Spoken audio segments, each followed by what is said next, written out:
বিসমিল্লাহির রহমানুর রাহিম। আসসালামু আলাইকুম ওয়া রাহমাতুল্লাহি ওয়া বারাকাতুহু।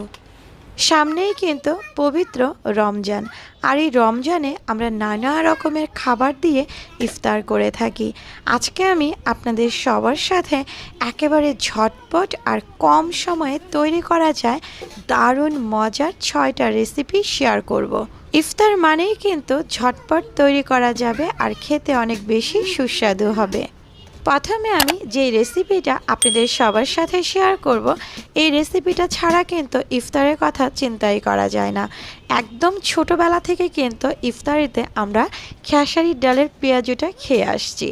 এখানে আমি 1 কাপ পরিমাণ খেসারির ডাল নিয়েছি, আর ডালটাকে আমি পানি দিয়ে ভিজিয়ে 30 মিনিটের মতো রেখে দিয়েছি।